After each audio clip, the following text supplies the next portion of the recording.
Esto es el podcast de Enrique Figueroa MX. Estas son unas cuantas palabras.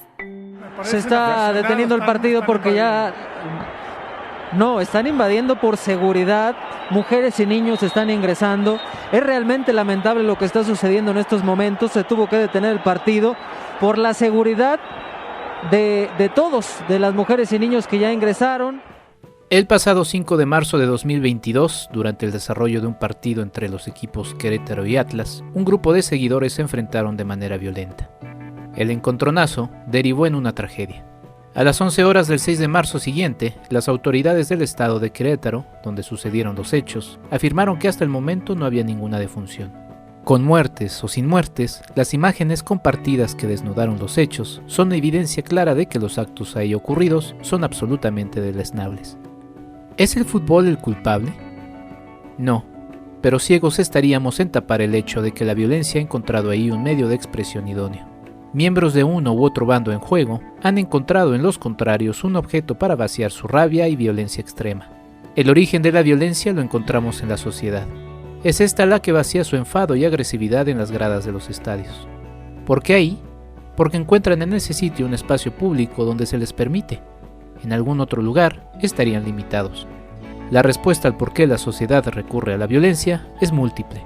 No podemos ser simplistas en esto. Hay factores diversos que han y siguen siendo estudiados por especialistas distintos. Lo que sí podemos es exigirles a las autoridades pertinentes que se nos asegure que el disfrute válido de un deporte como el fútbol no incluya el riesgo de poner la vida. Morir por los colores de un equipo de fútbol se entiende de manera figurativa, pero en realidad uno no debería morir nunca por nadie ni por nada, y mucho menos por un equipo de fútbol. Como aficionado, me duele lo que sucedió el pasado sábado. Disfruto mucho ir al estadio, disfruto la alegría de un gol.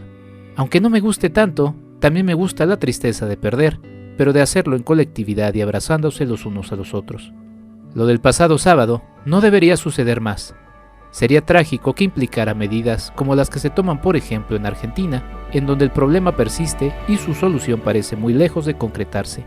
Sería una lástima prohibir la presencia de aficionados visitantes en los estadios. Prohibir que se pongan sus camisetas y convivan a la par de sus contrarios. Pero si ese ha de ser el camino para evitar más tragedias, que se tomen esta y muchas medidas más. La pregunta es, ¿el tamaño del millonario negocio pondrá la vida de sus consumidores por delante? Es pregunta. www.enriquefigueroa.mx. Bienvenido. Este es nuestro invitado de la semana. Muy buenos días, tardes o noches, bienvenidos a mi podcast. Yo soy Enrique Figueroa Anaya y como siempre les doy una muy cordial bienvenida a este episodio. Y en esta ocasión, pues justamente en el marco de algo que parecía que se iba a terminar en unos meses, a lo mucho, bueno, semanas. Posteriormente uno pensaba, dice, bueno, pues quizá un mes. Ya después, ya cuando las cosas todavía se veían más complejas, decía uno, bueno, pues por lo menos se acaba este año.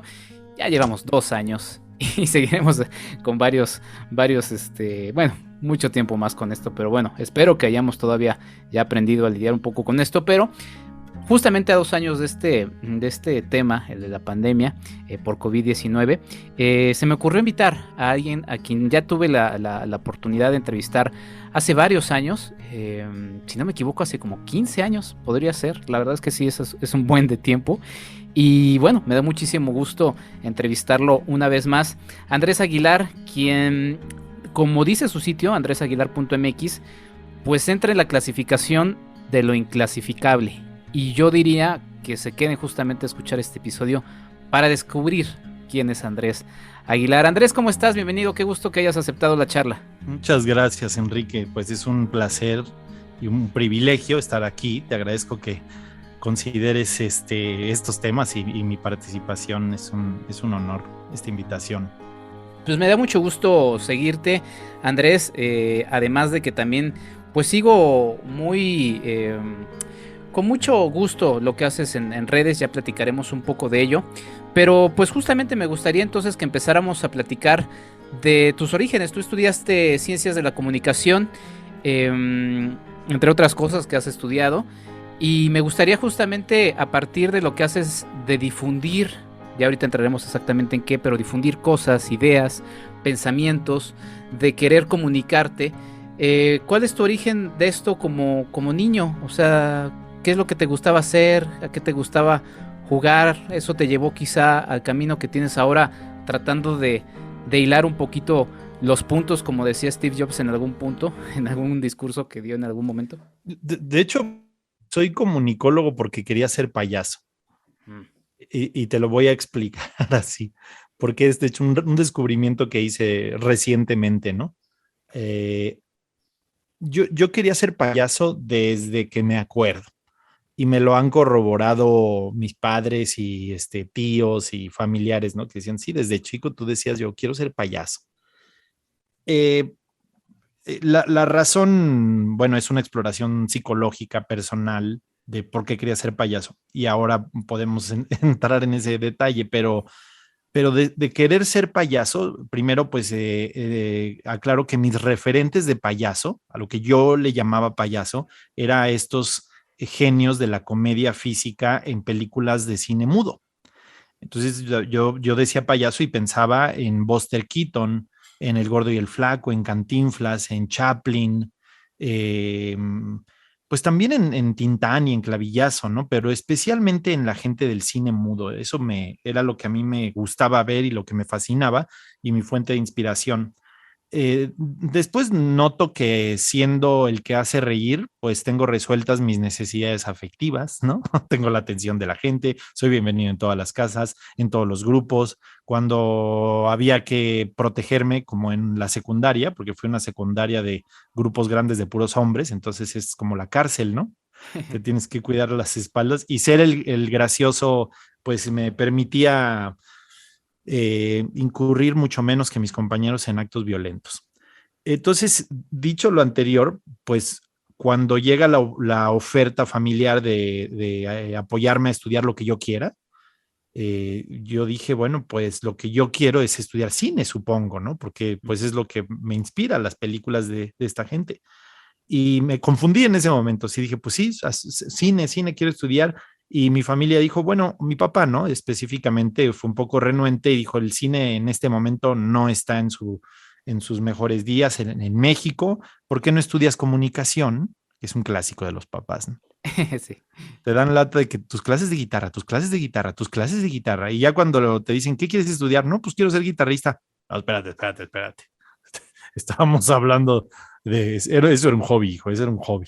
Entonces, un poco mi papá, yo creo que se protegió diciendo, mira, te puedo pagar una licenciatura en comunicación y ya después tú te especializas en cine y haces lo que quieras, pero también yo creo que él, pues eso, planeaba cumplir con sus compromisos familiares, ¿no? El caso es que me inscribí a comunicación por eso, pero encontré pues muchas herramientas para lo que después me encontraría haciendo, que es ser payaso, pero yo digo que soy un payaso muy mediático. O sea, no me estoy diciendo el payasito de la tele, sino mediático a nivel digital, ¿no? Sin embargo, me encantaría bajarle la chamba a Broso, ¿no? A Sí. Lagrimita Costel y a Cepillín, a quien sea.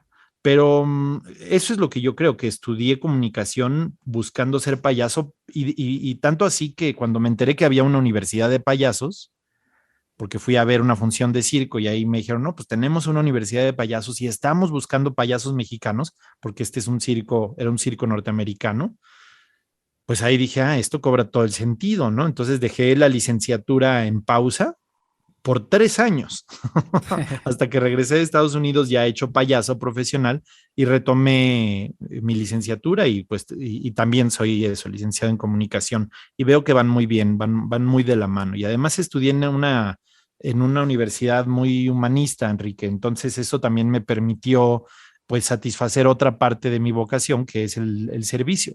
A mí me fascina el servicio. Claro. Oye, me gustaría ahondar un poco en ese gusto que te nació justamente por el cine, porque mencionaste algunos nombres y nombres pues sí, de carreras muy, muy diversas, ¿no? Charles Chaplin, Buster Keaton, El Gordo y el Flaco. O sea, si se analizan particularmente, pues uno va a encontrar distintas particularidades. ¿Qué es lo que te gustaba o cuál te gustaba más o qué era lo que te gustaba de alguno de ellos que se quedó marcado en este camino que nos narraste?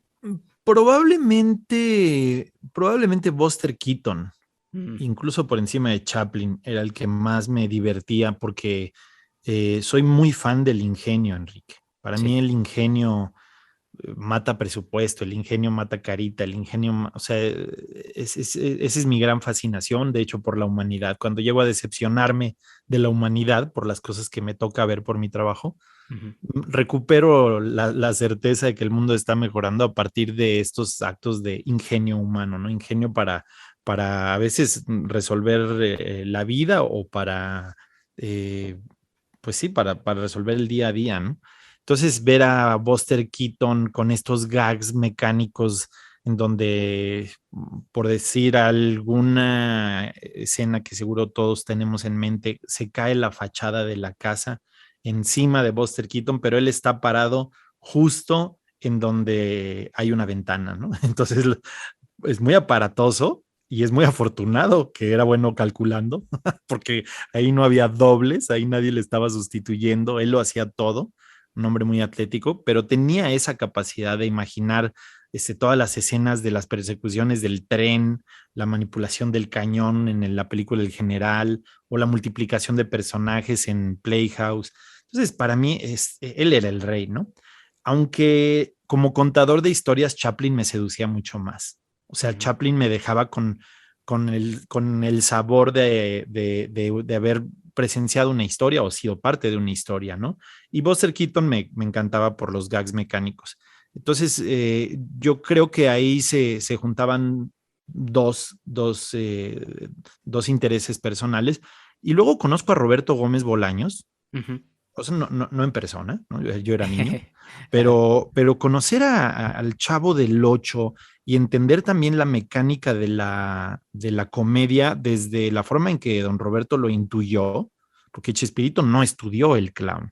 Ujú. Él lo intuyó y vio que estaba presente estos mecanismos de la comedia que son fascinantes hasta la fecha para la humanidad, este ingenio estaba en Shakespeare, estaba en toda la literatura universal y él supo ponerlo muy bien en arquetipos, en estereotipos y en personajes que pues, se hicieron entrañables y que han sido los más vistos en la historia de la televisión en el mundo, ¿no? Entonces, ahora no soñé con ser estrella de la televisión o con bajarle la chamba a Chespirito, porque también oía escuchaba controversia acerca de lo que proponía Chespirito en Televisa como un material muy tonto, Ujú. ¿no? Como muy simple. Entonces, estas señalaciones, pues sí, señalamientos injustos, voy a decir, porque la comedia es eso, es la idiocia, nada más que te la están poniendo en la cara y cuando no eres capaz de reírte de ti mismo, yo creo que pues sí te afecta, o sea, como que te sientes aludido y no sabes reírte de ti, entonces dices, ay, estos idiotas solo, o sea, no hacen más que equivocarse. Y sí, esa es la comedia de los errores, ¿no? Pero Chespirito descubrió fórmulas que son joyas, auténticas joyas. Y las descubrió o las inventó, pero coinciden pues con las propuestas de muchos otros comediantes. Entonces también ver Chespirito y luego ya verlo en el cine, aunque eran películas muy como de corte hablado, pues películas ya a color, pero el charrito y el chanfle y todo eso, para mí era interesante, nada más que eso, se parecía más como a la comedia de los polivoces o de pues eso, comedia hablada, ¿no? Y yo no me sentía todavía muy cómodo escribiendo chistes, ¿no? Pero sí escenas. Sí. Interesante esto que mencionas, es un poco como también surge un poco en redes, ¿no? De que quienes critican este tipo de comedia de repente es como el que le dice al maestro que revise la tarea, ¿no? Un poco en esta onda como muy seria de hacer crítica sobre algo que resulta divertido para muchísima gente. Chespirito resultó divertido para muchísima gente, sigue siendo divertido para muchísima gente, y también apela un poco, digo, con sus muy claras diferencias y puntos, en esto que mencionabas de Chaplin, ¿no? Que tocaba, y quisiera también un poco abordar eso, porque quien hace reír también toca el corazón, ¿no? Y estos dos nombres que mencionaste, pues tocaban también, o sea, tenía esa particularidad, ¿no? Estaba como muy delgado esa línea y siempre ha estado delgada. Otro ejemplo que me gusta muchísimo y que, bueno, su vida fue muy trágica, Robin Williams. Jim Carrey también actualmente su vida no es, o sea, ha tenido tragedia. Entonces está como esta diferencia, esta línea delgada, ¿no, Andrés? O sea, hablas como del...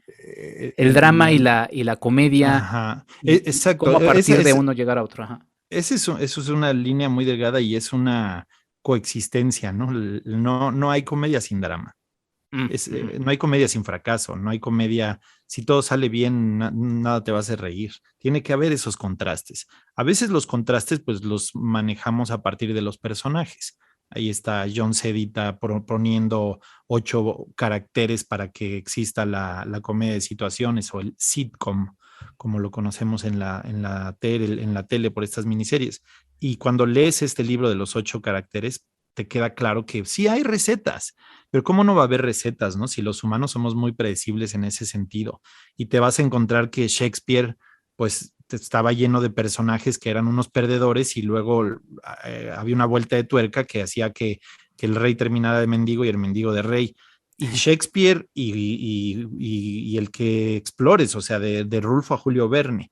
Y luego lo vemos en las telenovelas, exacerbado, un poco pues en grotesco, ¿no? O sea, pero Mariala del Barrio y Rosa Salvaje y todas ellas, o sea, son estas mismas historias. Y luego ves a Superman, pues que tiene que ser Clark Kent, y a Spider-Man, nuestro querido Spider-Man, pues antes también es Peter Parker, que es un idiota, es un cachazapes, ¿no?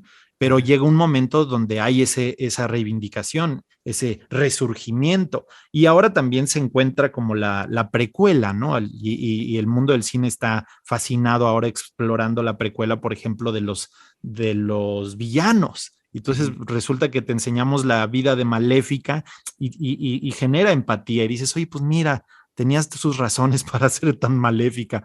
O en musicales la historia de la bruja del mago de Oz, ¿no? Es increíble, esa historia es bellísima, pero no es más que la misma fórmula. Es la misma fórmula porque a los humanos nos fascina eso, nos cautiva. Y un poco eso ha sido mi especialidad, ¿eh? O sea, por eso mi programa de radio se llama Fracasorama. Todos los Ujú. miércoles 9 de la noche a través de radionopal.com, valga el gol. Adelante, Es- adelante. Gracias, Enrique. Pero son esfuerzos que hago por yo también seguir analizando y generando metodología y haciendo, pues eso, análisis útil de las cosas que a mí me sirven para enviar mensajes. También, porque esto seguramente le habrá venido a la mente a nuestro público hoy, tu público Exacto, que me yo siempre lo digo así, cuando ya te escuchan es tu público también, Sí, adelante. nuestro público hoy que amablemente me compartes, pero pues estarán pensando en este arquetipo del payaso triste por dentro, alegre por fuera, ¿no? Ujú. Entonces, Juan de Dios Pese escribiendo Rasgo de Buen Humor y la historia de Garrick, el payaso que va a visitar al médico sin que el médico sepa que es payaso y le dice, no, hombre, pues vaya a ver a Garrick. Todo el mundo lo busca a él, lo va a hacer reír y le dice, no, a mí cámbiame la receta porque yo soy Garrick, ¿no? Y está en una profunda depresión. Entonces, sí es un estereotipo, voy a decir, por una buena razón. Yo también padezco de eso. Es decir, yo soy payaso y me gusta hacer reír y fundé risaterapia y hago todo este trabajo por la contentura porque tengo una tendencia a la tristeza. No soy depresivo y menos suicida, pero sí eh, eh, no doy por sentado la alegría.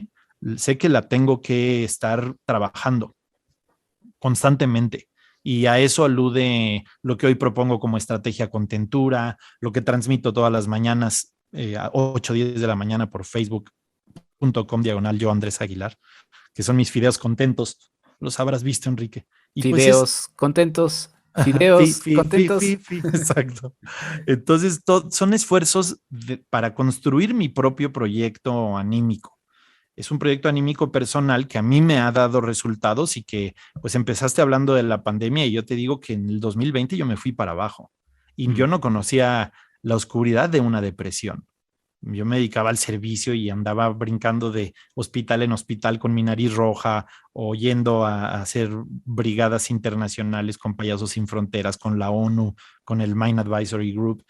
Y de repente me doy esta encerrada que todos nos dimos, forzosa, también elongada, de pronto hasta por fuera del entendimiento. Yo no sabía qué pasaba. Al principio sí me parecía gracioso este meme de, recuerda que, que lo duro de la cuarentena solo es el primer año, ¿no? Y sí me dio risa. Lo siento. Pero después ya no me dio risa. Ya después, para agosto del 2020, yo no necesité ni siquiera que me diagnosticaran. Me di cuenta que estaba en una profunda depresión, que ya no tenía ganas de nada y que la cabeza no me estaba dando para nada, ¿no? Y ahí es en donde dije, bueno, pues no sé si ya toqué fondo o hay más profundo que esto, pero yo ya no quiero más. Y hubo un buen día que dije, bueno, pues me daré una cucharada de mi propia medicina. Y empecé a organizar todas mis propuestas, desde risaterapia hasta mis talleres, como talleres de clown, talleres de empatía, talleres de actitud, ¿no? Actitud H2O, que era un taller que antes de la pandemia estaba teniendo mucho éxito. Y que yo, de hecho, pues cuando nos conocimos, sí, hace por ahí de 12, 15 años, yo ya usaba esta broma de que había una epidemia de mal humor y que la vacuna pues era la contentura y que si nos dábamos muchos abrazos y todo esto que pues era un chiste y que a la gente le parecía eso entre divertido y pues no sé, también era una ficción, ¿no? Como una pandemia, ¿no? Que todo el mundo se está contagiando de mal humor, pero yo estaba haciendo, o sea, realmente siento que me estaba adelantando, porque a esto es lo que ahora llegó. O sea, pasó la pandemia o está pasando la pandemia del COVID, pero viene esta pandemia de enfermedades mentales, de ansiedad, de depresión, de tristeza, de oscuridad, olas de suicidios juveniles que no habíamos visto, ¿no? Números que son aterradores. Y ahora, bueno, yo ya salí de esa y salí gracias a la estrategia Contentura, así le llamé, lo empaqueté y lo empecé a compartir de forma gratuita y por donde fuera.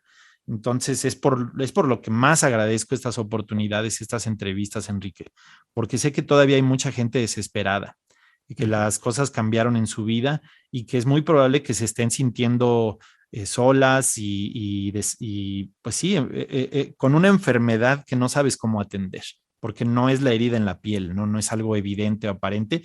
Y luego viene también como esta especie de vergüenza social en donde decir, es que estoy deprimido, pues parece que genera una mala opinión de ti. O la incomprensión corporativa, en donde quizás si llamas y dices que tienes un problema gástrico y que no vas a ir a trabajar, te van a comprender más que si les llamas y les dices, oye, estoy de bajón, hoy no me aparezco, ¿no? Esa no te la respeta nadie. Entonces, sí hay, y los payasos normalmente, pues yo creo que estamos defendiendo nuestra alegría porque sabemos lo que es no tenerla, pero no todos. O sea, hay payasos que no somos bipolares, ni es un problema, ni es una característica de todos, pero sí, sí hay una constante. Andrés, a partir de esto que mencionas, seguramente el programa en el que te entrevisté hace 15 años, yo me despedí con esta frase que decía, pues prácticamente en todos mis programas en mi etapa universitaria, que es, y recuerden, lo más importante en esta vida es ser felices. Pero te pregunto, ¿qué es ser feliz? ¿Qué es la alegría? Porque de repente uno tiene justamente estas, porque a partir de esto que dices, no, pues échale ganas, no, pues ponte feliz, o sea, ¿qué es? Porque parece tan fácil decirlo, pero... Mira, la felicidad, así como yo lo entiendo, de hecho yo no hablo de felicidad ni hablo de alegría, hablo de contentura y es interesante explicarlo desde tu pregunta, porque esto también ha hecho que mucha gente me señale como frívolo, ¿no? Así, si yo digo, no, es que solo la alegría, y me dicen, y el resto de las emociones, más con los adelantos que hay hoy día, con respecto a la inteligencia emocional, ¿no? A las habilidades emocionales, la agilidad emocional. Entonces, hay un montón de autores y de libros y de propuestas, y yo creo que intelectualmente sí ya entendimos los seres humanos, pues cosas como que solo existe el momento presente, ¿no? Que todo lo demás es ruido mental y que el pasado ya se fue y el futuro no ha llegado y que el presente es un regalo y por eso se llama presente y lo hemos visto en diapositivas super cursis con violines y globitos y ya lo tenemos de memoria, solo que no lo hemos integrado y pasa exactamente igual con la felicidad. O sea, la felicidad de pronto hasta puede ser incómoda porque parece que, o sea, si aseguramos que lo más importante en la vida es que seas feliz, si la gente no sabe cómo identificar su felicidad, pues es como que le estás desarmando el propósito de vida, ¿no? Entonces tú no estás cumpliendo tu propósito de vida o tú no sirves para vivir, pero por eso me di a la tarea como de desmenuzarlo a nivel de proyecto. Entonces, lo primero que te encuentras detrás de la felicidad es justamente la emoción álgida de la alegría, esa que parece que es como la opuesta a la tristeza, pero no necesariamente, porque de hecho en el mundo de las emociones no se está todo feliz o todo triste o todo enojado o todo asustado o no, o sea, las emociones también se combinan.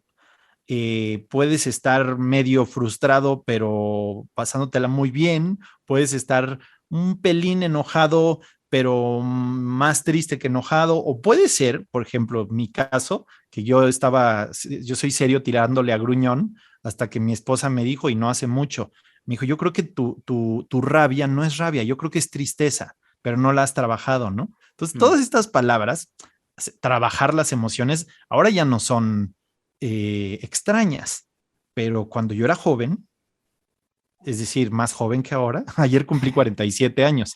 Entonces, ponle que cuando yo tenía, gracias Enrique, pero cuando tenía 25, esto de trabajar en las emociones, pues era así como, espérate, ¿de qué droga estás hablando? ¿No? Eso no existe.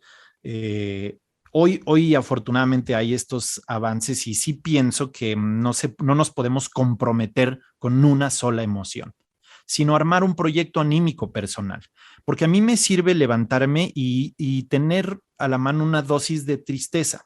No es que me sienta triste, no es que esté ensombrecido, pero esas gotitas de tristeza me dan la suficiente, como voy a decirle, melancolía o esta sensación de recogimiento ideal para la meditación. A mí me gusta empezar mis días meditando, Enrique. Y es una práctica de la mañana y de la noche, pero noto que hay un estado anímico ideal para la meditación y no es el de la fiesta, no es el de la fiesta. Entonces, no es tampoco que evite la alegría porque es mi momento de meditar, pero sí empiezas a observar eso, que son como pequeñas medidas. Es como, ayuda mucho pensar en las emociones en términos de colores, porque precisamente los colores tienen una gama infinita. O sea, ves el azul y yo te digo azul y tú piensas pues en tu azul favorito quizá, o el que tienes enfrente, pero azules hay desde el casi morado hasta el casi verde y es una gama literalmente infinita. O sea, no le hemos puesto nombres a todos los tipos de azul que hay.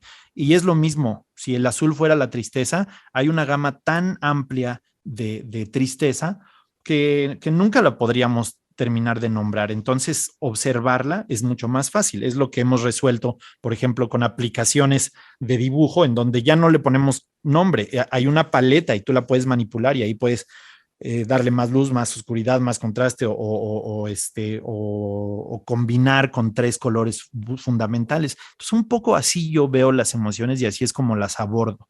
Sé que hace falta un poquito como de lo que llamaríamos enojo, pero en muy pequeña dosis para tener el coraje de ir al gimnasio ¿no? Que es algo que sabes que te beneficia físicamente, a lo mejor te gusta, y siempre que vas sales diciendo, ay, qué bueno que sí vine, ¿no? Pero también cada que suena la alarma es un suplicio, porque pues si no lo tienes muy, dentro de tus hábitos, pues es un esfuerzo que sí requiere de ese coraje.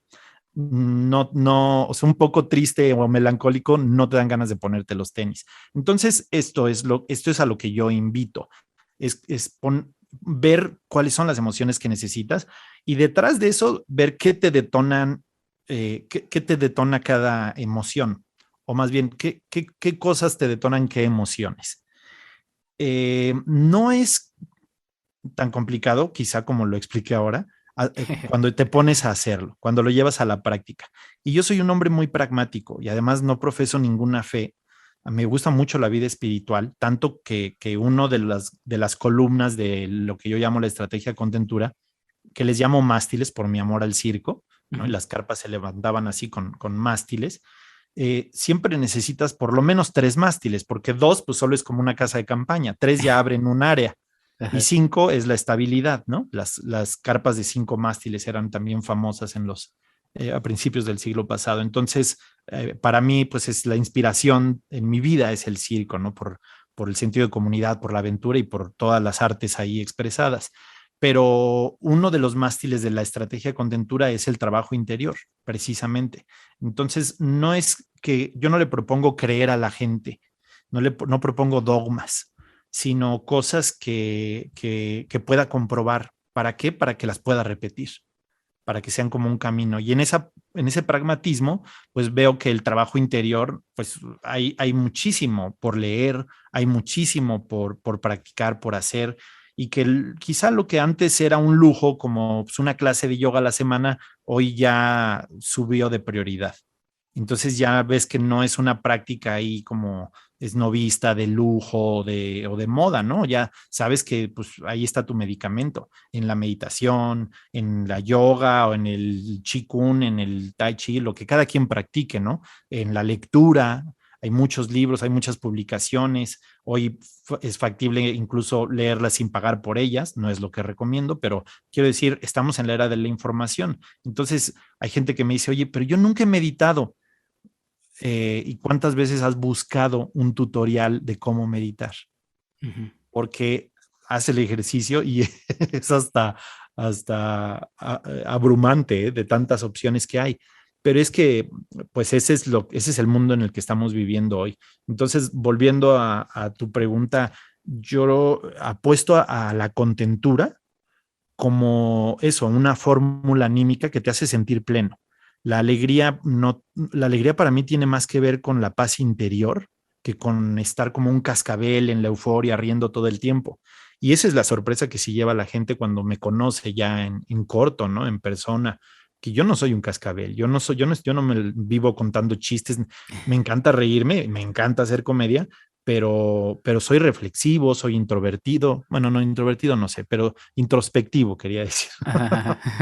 Pero sí soy muy extrovertido. Entonces, y mi mejor recomendación es esa, no comprometerte a ser feliz, ser feliz, ser feliz a costa de todo, ¿no? Sino ser un gran observador de tu rango de emociones y saber qué te las detona, porque no es que las puedas controlar, pero sí las puedes detonar y sí también las puedes frenar. O sea, si tienes mucha ansiedad y la observas, porque eso es lo que tiene uno que hacer, esta pausa en la vida, observar la emoción, manosearla, desmenuzarla, ¿no? Desarmarla un poco y ver, pues a lo mejor esto viene de una frustración o esto viene, no, pues este es parte de mi temperamento natural, pero hubo una frase que me lo detonó o desde cuándo me estoy sintiendo así, pues mira, tiene que ver con una huella de abandono, algo que no he resuelto. Y normalmente, como en el trabajo, por ejemplo, con terapia, con un acompañamiento psicológico del orden y de la tendencia que sea, te encuentras con que pues son heridas emocionales de tus primeros 7 años de vida, francamente, ¿no? En esta formación del primer septenio de las emociones. Y ahí lo que te pasó, o sea, si te dieron mucho o no te dieron nada o cómo te lo dieron, pues es lo que te marcó. Lo único cierto es que veníamos como bebés, independientemente de lo que creamos, si creemos cielo, en el infierno o en la reencarnación ni en el karma.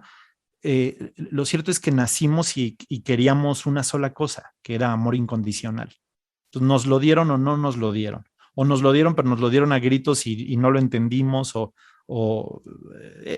eso es lo que creo que nos marca, y que en la medida que uno lo estudia y lo revisa, tiene más posibilidades, pues, de alguna manera de controlarlo. Repito, no es que las emociones se controlen, pero ahora mismo yo podría generarte una emoción, porque bueno, a eso me dedico también, ¿no? Entonces sé que te puedo hacer reír, o sé que puedo aludir a algún recuerdo tuyo que te haga sentir triste, sin lugar a dudas. O sea, yo me jacto de poder hacer reír a la gente y nunca les digo, bueno, pero también lo sé hacer llorar, ¿no? Uh-huh. Pero en mis conferencias seguramente tú escuchaste la teoría del zape, ¿no? Uh-huh, uh-huh. Y en la teoría del zape cuento un par de historias que hacen llorar a la gente. Ahora no los dejo ahí, mi intención no es deprimirlos y dejarlos todos tristes, pero es un trabajo escénico, y en ese contraste, pues se siente muy rico sentir, y los dejo en una sensación álgida de alegría o de esperanza o incluso de certeza, pero sí me sirvo de esas historias. Entonces digo, bueno, me dedico a hacer reír, pero también sé hacer enojar a la gente. Lo evito a toda costa. Claro, sin duda. Estamos hablando con Andrés Aguilar. Vamos a hacer una pausa. Y sí, por cierto, pueden checar ahí en redes, en su propio sitio, y también en YouTube, en Facebook, el trabajo de Andrés, y justamente se encontrarán con cosas como esta teoría del zape, distintas charlas que ha podido dar. Y bueno, vamos a regresar a alguno de ellos, de esos temas. Estamos con Andrés Aguilar. Este es el podcast de Enrique Figueroa MX. Ya regresamos. Hablemos de diseño y construcción con el arquitecto Jorge Figueroa Márquez. La madera ha sido la base de las industrias del mueble y la construcción durante siglos. La madera recién talada no debe ser utilizada para la fabricación de muebles ni para la construcción, ya que por naturaleza es un material que reacciona en forma importante a las condiciones de humedad, absorbiéndola o perdiéndola según las condiciones del entorno en que se encuentra, modificando su volumen y por lo tanto sus dimensiones. La madera debe procesarse para obtener las propiedades deseadas, y el secado en horno es lo adecuado. El secado de la madera permite un mejor empleo en la fabricación de productos y le añade propiedades tanto a su resistencia mecánica como a la resistencia al deterioro biológico debido a la posible invasión de hongos e insectos. Por lo tanto, la madera debe secarse antes de ser usada para cualquier aplicación posterior. La madera secada al horno tiene un bajo contenido de humedad. Con un horno se puede controlar la temperatura, el flujo de aire y los niveles de humedad, lo que da como resultado una madera seca de mejor calidad. Antes de enviar la madera a un horno, se debe retirar la corteza del árbol talado y debe clasificarse por especie y tamaño. Después de terminado el proceso de secado en horno, se debe cepillar para darle las dimensiones finales. El secado al aire de la madera también es un proceso muy utilizado. Sin embargo, el secado al aire no mata insectos, huevos, larvas de insectos, moho ni hongos en la madera, dejándola vulnerable a una posible infestación. La madera secada al aire puede requerir tratamientos químicos para aumentar su vida útil, mientras que la madera secada al horno no requiere ningún tratamiento químico agresivo, ya que el calor la desinfecta de manera efectiva. Durante el secado al aire, las resinas propias de la madera continúan siendo líquidas y el calor del horno seca las resinas. El secado al aire es un proceso natural que puede tardar entre 8 y 16 meses según la especie de madera. El secado en horno, por otro lado, suele tardar entre 6 y 8 semanas. Los muebles hechos de madera secada al horno tienen los siguientes beneficios. Son ligeros, no se deforman ni desarrollan grietas con el tiempo, lo que los vuelve extremadamente duraderos. El secado al horno puede eliminar hasta 90% de la humedad, haciéndolo resistente a la descomposición por hongos. También mata insectos, larvas, huevos, bichos y moho, aumentando la vida útil de los muebles. Debido a estas cualidades, la mayoría de los fabricantes de muebles, tanto en Estados Unidos como en Canadá o México, utilizan madera secada al horno. Hasta la próxima. Hablemos de diseño y construcción con el arquitecto Jorge Figueroa Márquez. Sigue a Marc y Mazá en @marquiamx en Facebook y en Instagram. @EnriqueFAMX en Twitter. Y después de esta breve pausa, retomamos la charla con Andrés Aguilar. Y Andrés, justo como te lo mencioné al inicio de esta charla, estamos conmemorando 2 años de una cosa extraordinaria que yo creo que todavía digo, ya son 2 años, ya hay un poquito más de tiempo para ir reflexionando en dónde estamos, ¿no? Pero yo creo que todavía pasarán algunos años más para tratar de ver exactamente con calma pues, todo lo que significó, ¿no? Pero por lo pronto fue un parón, pues sí, como de un mundo muy acelerado en el que nos encontrábamos y que de repente, ¡pum!, y todo se detiene y entonces como que nos quedamos en esta cosa de ahorita que mencionabas antes del corte lo de la meditación y eso, como que no nos gustaba ni siquiera escucharnos, y también estamos tan acostumbrados a salir, estamos grabando en la Ciudad de México, entonces que si los autos, que si la música, o sea, estamos tan llenos de estímulos que pues es tan fácil evitarnos, que cuando tenemos el momento de enfrentarnos a nuestro silencio, es así como algunos es así, chin, ahora qué hago, prendo algo, escucho algo, ¿no? Y la pandemia eso fue. Y además digo, de todas las cosas negativas, obviamente empezando por todas las muertes de todas las personas que echamos mucho de menos, también nos deprimió a todos en distintos aspectos. Y justamente platicabas esta anécdota que a ti te pasó y quisiera irlo aterrizando un poquito también en lo que haces, que es la risaterapia. ¿Cómo fuiste enfrentando ahora sí con puntos específicos pues esta depresión y quizá también para quienes todavía seguimos, ¿no? Porque ha sido una cosa pues muy complicada en muchísimos aspectos. Mira, es un fenómeno que apenas estamos, como bien dices, empezando a entender, ¿no? ¿Qué nos quitó y qué nos dio? Y es una buena oportunidad para empezar a hacer muchas cosas que antes habíamos obviado y que fuimos obligados a hacer, como eso, detenernos, no hacer nada, saber contemplar, saber esperar, en una época en la que pues la inmediatez es lo que rifa, y si quieres una bonita figura, pues quien te ofrezca el método más rápido, más inmediato, ese es el que vas a preferir. Libros o métodos para leer un libro en una sentada, y todo esto es como, ya, obténgalo ahorita, ¿no? Esta desesperación y esta ansiedad. Entonces sí, llega este momento histórico y nos dice, pues ahora no puedes hacer nada.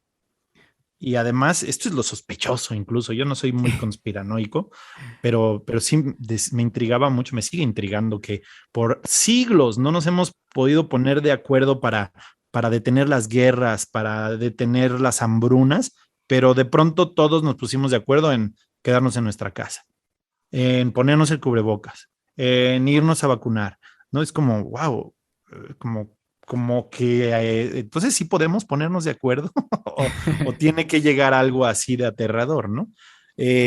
Vimos también la era del miedo, la era de la incertidumbre, ¿no? Y vimos el valor que tiene la certeza, el saber qué va a pasar, pero también vimos que pues, en la medida que perdíamos el control, empezaban a cobrar importancia y valor cosas como saber estar con los nuestros. Y esto hizo, o sea, el COVID se llevó muchas vidas y también destrozó muchas familias porque se encontraron en el aislamiento y diciendo, pues no te conocía, ¿no? No convivo más con mis colaboradores, mis compañeros de trabajo en la oficina que contigo. ¿Quién eres, no?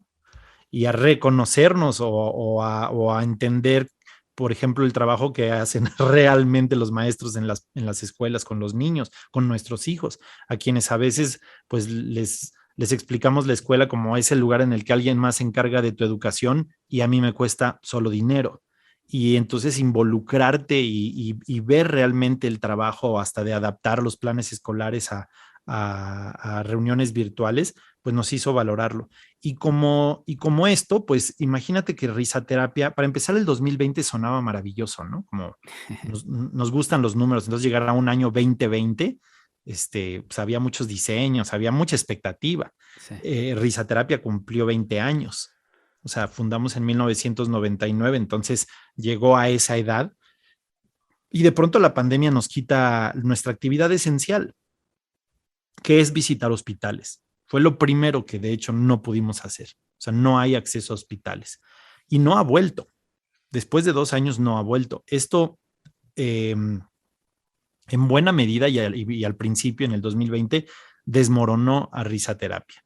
¿Por qué? Porque éramos 3,000 y tantos médicos de la risa en 35 ciudades y de pronto ya pues no había a qué reunirnos y todos teníamos problemas personales porque ahora los que tenían trabajo tenían que hacerlo desde su casa y los que no, y los que perdieron el trabajo pues tenían que reinventarse y arreglársela de otra manera, pero desde casa también. Entonces fue tan lioso que el voluntariado pasó a un segundo nivel de importancia. Y risaterapia pues entró en una pausa, en una extraña pausa. Pero tenemos muy claro en risaterapia que los médicos de la risa somos los beneficiarios directos, no el paciente que visitamos, ¿no? Afortunadamente los pacientes también nos quieren, nos dan la bienvenida, nos necesitan, les generamos un bienestar, pero los primeros es como un acto de reivindicación del egoísmo. O sea, si decimos, pues el proyecto eres tú, ¿no? Esto lo estás haciendo por ti y qué bueno que beneficias a otros, pero hay que ir también abierto a la reciprocidad.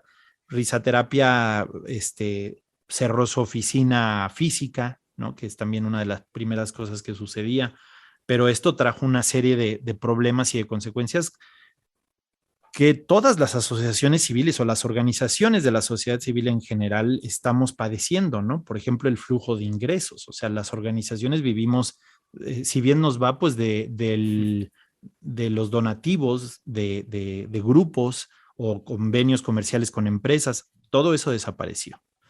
Y, y trajo desafíos, pues que ahora todavía estamos enfrentando, pero es increíble que a pesar de que, digamos, operativa y administrativamente risaterapia casi dejó de existir, el movimiento social, o sea, los médicos de la risa están más activos que nunca y rápidamente pues empezaron a inventar sin que hubiera una oficina o sin que necesitaran una oficina central que se los propusiera, pues las visitas virtuales y todo tipo de actividades que nos permitiera reunirnos, ¿no?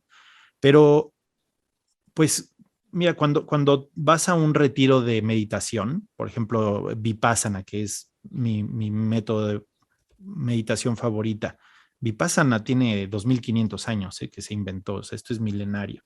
Y está pues muy bien estructurado, así como te lo comparten, son retiros de 10 días. Aparte vives de la caridad, o sea, no puedes pagar por tu taller, lo cual te quita una excusa que siempre es útil, ¿no? Híjole, me inscribiría, pero ahorita no tengo dinero, ahorita no estoy para gastar en eso. Solo necesitas darte 10 días y es un desafío enorme. Lo primero que pasa en ese desafío en donde no te permiten, o sea, vas a un espacio de retiros en el bosque y no puedes ver tu teléfono. 10 días. Híjole, no, ¿No? Entonces, complicadísimo, ¿no? ajá, no vas a estar en contacto con ellos, o sea, no puedes hablar con nadie. Esto es solo porque dicen, es que no queremos que mientas. Y como no metemos las manos al fuego por nadie, o sea, exagerar es mentir, entonces mejor no hables, ¿no? Entonces así aseguramos que no vas a mentir. Entonces no hablas, no escribes, no lees, no tienes teléfono, no tienes comunicación con nadie. Meditas de 4 de la mañana a 9 de la noche, estás sentado muchísimo tiempo, vives de la caridad, ¿no? No puedes hacer ejercicio tampoco. Es un poco eso, un enclaustramiento voluntario y lo primero que hace la mente es enloquecer. Y es una sensación muy parecida a la de principios del 2020, ¿no? O sea, o mediados del 2020, el verano del 2020, en donde todo el mundo estábamos ya así en la desesperación, recordando canciones infantiles sin saber por qué, ¿no? O pudiendo recordar nuestros sueños, cosa que no nos había pasado a muchos y diciendo, oye, pues es que, claro, ahora estoy más presente. No le veíamos las ventajas porque estaban las otras preocupaciones, ¿no? Uh-huh. Pero sí creo que son habilidades que desarrollamos en la pandemia. La resiliencia, una palabra que, pues, o sea, siempre ha estado ahí, nada más que ahora todo el mundo la conoce, o el valor que tiene la estabilidad de nuestro sistema inmunológico. De esto hablaba la OMS hace 30 años ya, pero no lo habíamos querido escuchar. O el valor que tiene la comunidad, hermano. el que la gente puede recurrir a la gente. Entonces, pues nos dio por empezar a conocer a nuestros vecinos o buscar a nuestros grupos, así, ¿no? Pues mi grupo de prepa y ahora vamos a tener una reunión por Zoom. Todos fuimos allá, pero era por eso, esas carencias sociales que teníamos muy abastecidas, siendo muchos en un espacio abierto. Y ya vimos que no, que se trata no de números, no de cantidad, sino de calidad, ¿no? Contacto humano. Pero pues sí, hoy risaterapia va reincorporándose lentamente, el movimiento está vigente y los médicos de la risa estamos más agradecidos que nunca de tener esa posibilidad, ¿no? Porque ese es el tema nuevamente. ¿Qué estás haciendo por tu estado anímico? Si se lo dejas, si se lo encargas a alguien más, pues cualquier circunstancia te lo va a derrumbar. Y además el fortalecer o blindar, como yo le digo, la actitud, o sea, la actitud es la forma en la que respondemos a nuestras circunstancias. Si dejas que te atropellen las circunstancias y solamente reaccionas de la misma manera siempre, ¿no? Con frustración o con enojo, con tristeza, pues es muy difícil crecer o aprender de las circunstancias. Entonces, todo este aprendizaje, o sea, un amigo, Jaime Hades, así me lo decía, ¿no? Lo peor que nos puede pasar es salir de esta pandemia siendo los mismos que éramos. O sea, el que no aprendió nada es el que perdió todo, el que perdió el tiempo, el que perdió el trabajo, el que perdió. Pero sí hay mucho, mucho que reflexionar y es muy importante que existan espacios como el tuyo, como tu podcast, todos tus esfuerzos de difusión hoy son vitales, porque esto es lo que está trayendo la salud a nivel social, la salud anímica, ¿no? La salud también mental en el grueso de la sociedad. Andrés, ¿qué es y cómo puede ser uno un médico de la risa? Lo hemos estado mencionando, también hemos estado mencionando la risaterapia. Cuéntame. Ser médico de la risa requiere de una capacitación. O sea, hay muchos tipos de servicio social que no necesitas nada. O sea, salir con un letrero de abrazos gratis, yo creo que es un servicio. Hoy es muy difícil, hoy realmente Sí. es un desafío, pero pues requerías de tu cartulina y ya, una mañana libre. Salir a barrer la calle, la cuadra, antes de que tus vecinos despierten, pues solo necesitas una escoba y no necesitas una certificación, pero ser bombero, por ejemplo, ahí sí necesitas capacitarte. O sea, no porque sepas que el agua apaga el fuego ya estás calificado. Y si te acercaras a un siniestro a ayudar, los bomberos te dirían, no, por favor, Sí. apártese, mantenga distancia, póngase a salvo. Con risaterapia, ser médico de la risa es así de serio, o sea, lo tomamos muy profesionalmente. No estamos remunerados. Los médicos de la risa somos voluntarios, pero somos voluntarios profesionales, o sea, estudiamos, entrenamos, nos capacitamos para ello. Y está abierto a cualquier persona mayor de edad. Y la mayoría de edad solo es por un tema pues, de los hospitales, realmente, un tema legal. Aunque hemos tenido programas pilotos como de voluntariados familiares o hasta voluntariados infantiles, en donde sí, el niño no puede ir a un hospital a compartir su contentura, pero sí puede ir a lugares como los asilos de adultos mayores, ¿no? Mm. Entonces, detonar estos encuentros, generar estos encuentros de niños y abuelos olvidados, porque de eso están llenos estos lugares, pues es mágico, es natural, es benéfico en todos los sentidos. Entonces, hoy ser médico de la risa es un tema de prácticamente inscribirse al taller y encontrarle esos espacios en donde vas a, a obtener tu propia contentura, porque otro de los mástiles de la estrategia contentura es el servicio empático. El servicio empático es este en el que estás ayudando a los demás, pero no por condescendencia, o sea, no porque creas que pues tú tienes más que ellos, sino por compasión, porque sabes que puedes generar un intercambio que va a ser positivo para todas las partes. Entonces tú tienes un tiempo libre, el sábado tienes tu capacitación del médico de la risa y tienes pues la necesidad de la contentura, sabes que el servicio te lo da, pues te apuntas a una visita. Y cuando llegas, la gente a la que estás visitando te lo agradece como si les estuvieras dando la medicina que necesitaban. No solo los pacientes, los familiares de los pacientes, el personal médico que te dice es que sí, el clima laboral es otro cuando ustedes vienen, las salas de espera, ¿no? Pacientes, amigos, perdón, familiares y amigos, pero hasta el personal de seguridad y de intendencia. Te dicen, sí, el ambiente es otro completamente, ¿no? Y es que no vamos a los hospitales a prohibir la tristeza, a prohibir el duelo, sino a generar ocasión para que vuelva la contentura. Y ahí está, la contentura está en todos, esperando a que algo la detone. Y muchas veces es el juego. Esa es una de las especialidades del médico de la risa, el juego, el mundo del payaso, ¿no? El saberte reír de ti, el saber, o sea, porque no vamos a hacer comedia, ¿no? Yo soy comediante profesional porque ya y estudié en la Universidad de Payasos, pero no hace falta eso. No hace falta ser médico, no hace falta ser comediante, no hace falta más que querer construir tu proyecto anímico y tener tiempo para ser voluntario. La estrategia de risaterapia es unir a la gente, es generar equipos de amigos. Y estos equipos de amigos lo que te dan es la certeza de que el mundo está cada vez mejor, que es una manera de vivir maravillosa.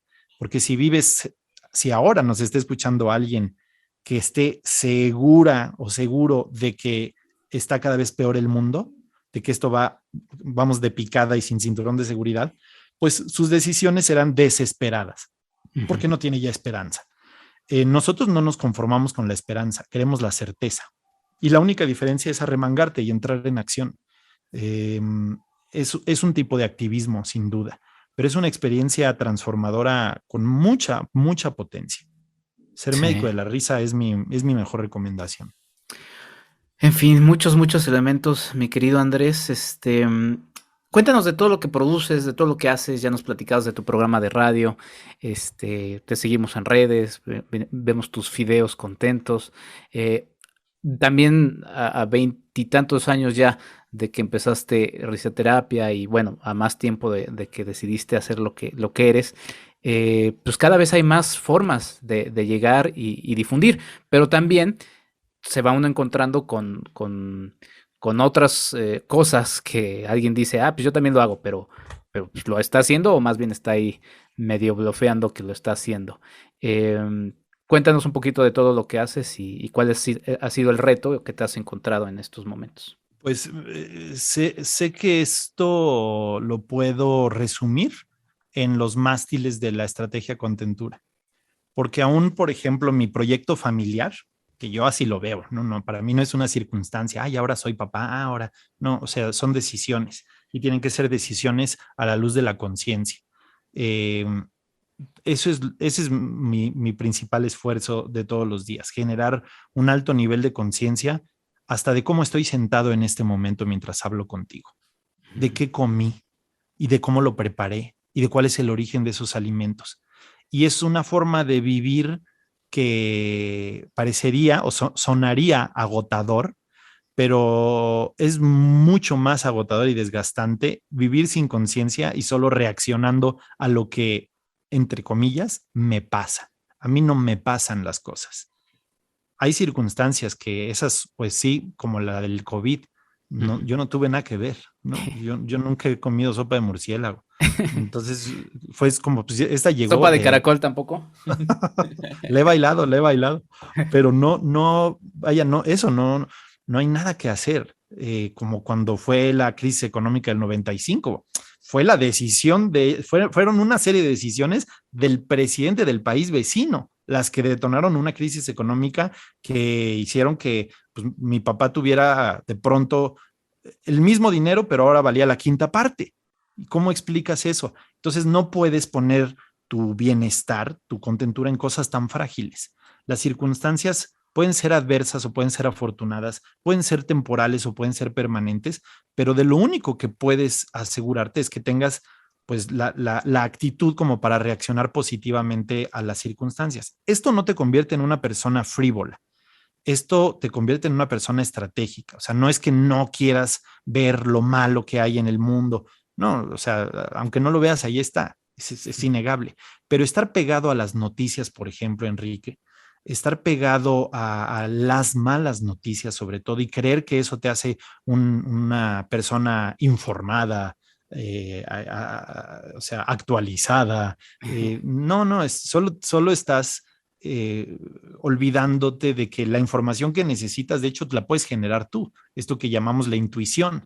Ahí hay muchísima información, pero que el mundo racional somete y nos hace olvidar. Entonces, dicho esto, dicho esto, es un trabajo cotidiano que aterrizo mucho en proyectos en redes sociales, pero me gusta también llevarlos al mundo físico, es decir, que no sean solo propuestas. Yo no hablo de lo que creo, de lo que pienso, sino de lo que me consta. Así de pragmático soy. Entonces, por eso digo, estuve en una depresión, me di mi propia estrategia de contentura, salí adelante y entonces me puse como loco a recomendarla. A escribir un libro, a hacer el Fracasorama, que es este programa de radio que hoy, bueno, cada miércoles lo transmitimos, ¿no? Y ya estamos cumpliendo un año de Fracasorama. Está todas las mañanas a las 8:10 en punto, los fideos contentos, que son 10 minutitos de reflexión de, bueno, ¿y hoy qué vamos a hacer? Pero si hablo, por ejemplo, de estos 5 mástiles, en trabajo interior, está todo el ejercicio de la meditación, todo el ejercicio del amor propio, de elevar el nivel de conciencia. Y ahí pues tengo talleres y tengo conferencias para promoverlo. Otro mástil es el servicio empático, ya lo mencioné. Ahí están estas propuestas abiertas al público como son risaterapia o proyectos también como Payasos, que es como lo de Payasos sin Fronteras, con quienes colaboro y a quienes saludo con mucho cariño y que me han llevado a todos los continentes, literalmente a todos los continentes, a lugares espantosos como campamentos de refugiados de guerra o campamentos de víctimas de desastres naturales, etcétera. Pues hacer uno aquí en México es lo que hoy me ocupa, ¿no? Que se llama Payasos. El mismo Estrategia Contentura está basado en ese intercambio.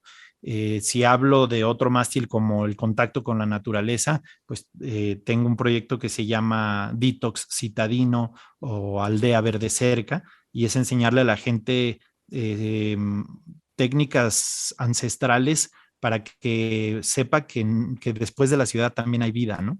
Y que se puede vivir con muy poco. O sea, es solo que se asomen a la simplicidad voluntaria.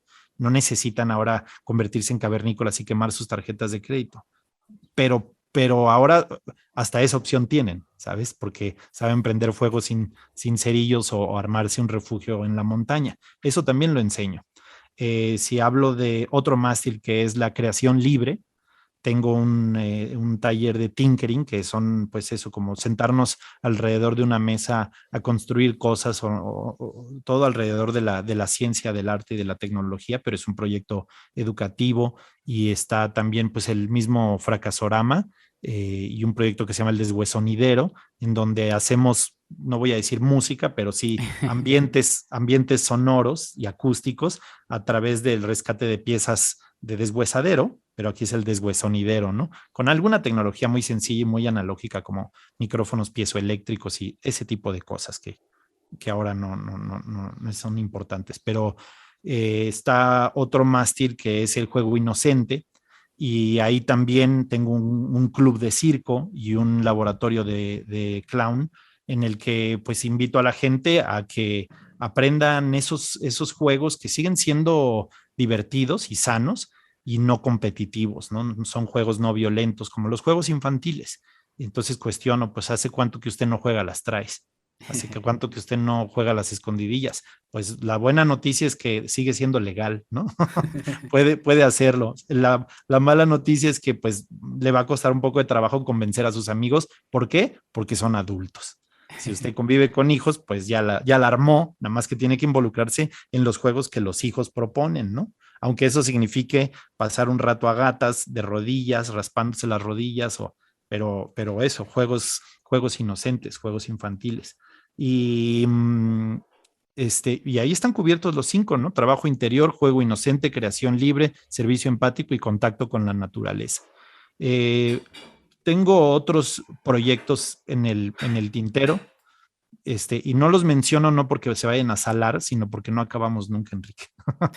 pero creo que queda clara toda mi propuesta. Hoy mi principal herramienta de difusión también son las conferencias. Uh-huh. Me encanta dar conferencias y además, como soy payaso y soy comunicador, pues doy unas conferencias que la gente ríe y aplaude como si estuvieran viendo un show. Y así me siento yo, ¿no? Como salir a hacer un show en donde todos nos reímos, pero la transformación generada da yo creo que los dejo como si hubieran salido de un taller, pero fue una conferencia en donde se divirtieron como en un show. Eso es lo que hoy más estoy moviendo, porque me ayuda a llegar en presencial a grupos grandes de universitarios, de estudiantes o de colaboradores en alguna organización, en una empresa. Pues ahí está, Andrés. La verdad es que sí haces mucho, seguirás haciendo mucho, y la verdad es que aplaudimos y te agradecemos por todo esto que estás realizando. AndresAguilar.mx, ¿alguna otra red que quieras destacar, Andrés, para que la gente llegue contigo y podamos sumar más en esta trayectoria, misión de la contentura? Gracias, Enrique. Pues sí, creo que AndresAguilar.mx resume, ahí están, hasta mi WhatsApp está, redes sociales, todos mis proyectos, y estamos por relanzar la página con un nuevo diseño, algo también más amigable y que le permita a la gente entender como el gran abanico de las opciones, ¿no? Porque por eso dice mi página que soy inclasificable, porque de repente me siento como renacentista, ¿no? No por lo virtuoso, sino por lo variado de mis actividades y de mis propuestas. Sí. Pasa, mi querido Andrés. Oye, pues te agradezco mucho de verdad por tu tiempo, por la oportunidad de platicar con nuestra audiencia. Y pues nada, aquí están siempre las puertas abiertas, Andrés, para lo que quieras promover. Si algo a mí me ha enseñado la pandemia es que sumando hacemos y somos más fuertes. Entonces, pues adelante, bienvenido.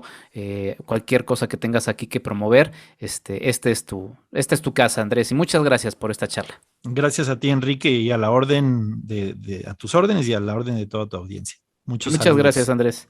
Bueno, pues nosotros nos despedimos de Andrés Aguilar, vamos justamente a las recomendaciones y ya regresamos a esto que es el podcast de Enrique Figueroa MX. Nuestra recomendación para el fin de semana. La recomendación para este fin de semana es la más reciente película del británico Kenneth Branagh, Belfast. Ambientada en la Irlanda del Norte de los años 60, Belfast cuenta la historia de Bodhi, un chico adolescente que se encuentra en su proceso de maduración en medio de una ciudad a punto del caos. La situación política en Irlanda del Norte ha sido compleja por siglos, especialmente en el siglo pasado, sin ser del todo tranquila en los recientes años. En la película, los hechos no son explicados a más. No es necesario. La visión del mundo la vemos desde los ojos de Bodhi, quien se encuentra en la encrucijada de seguir o no seguir en su ciudad. Y sí, todo lo que eso implica. Dejar a su familia, dejar a sus amigos. El elenco de Belfast es una de sus principales fortalezas.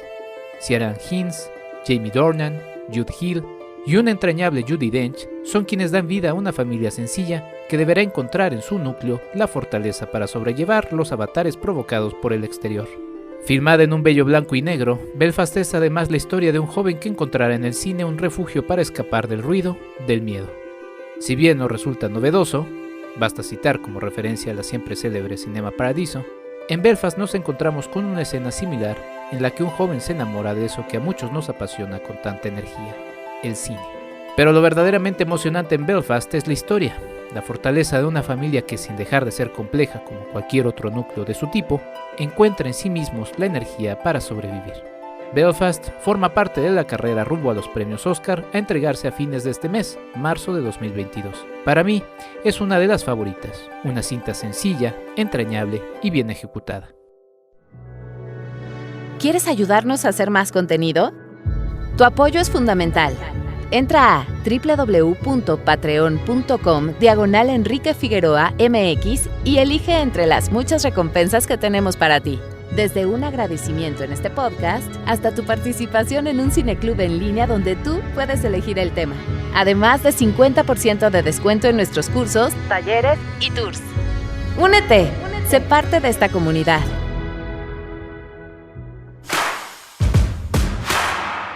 @Enrique Figueroa MX en Facebook y en Instagram. Y así termina este nuevo episodio de mi podcast. Les agradezco muchísimo su compañía. Ya saben, si les gusta mucho, compartan. Y si les gusta muchísimo, sean parte de mi Patreon. Patreon.com/Enrique Figueroa MX. Muchas gracias a Claudia Villegas, muchas gracias a Ligia Plácido por su apoyo semanal, muchas gracias por seguir arriba de este barco y muchas gracias a ustedes quienes me escuchan semanalmente. Les recuerdo que en este mes de marzo estaremos cubriendo FICUNAM. FICUNAM estará presentándose del 10 al 20 de marzo y los jueves, por lo menos los próximos 3 jueves para la gente que escuche este episodio cuando sale, saludos a la gente en el futuro, estaremos subiendo episodios especiales de la cobertura FICUNAM. Sin más, yo soy Enrique Figueroa Anaya. Cuídense mucho. De verdad, en estos días pareciera que estamos un poco a merced de las circunstancias, los humores, frustraciones y demás de gente ajena. Cuidémonos mucho y sí, cuidémonos entre todos nosotros. Hasta la próxima. Esto fue el podcast de Enrique Figueroa MX. Hasta la próxima.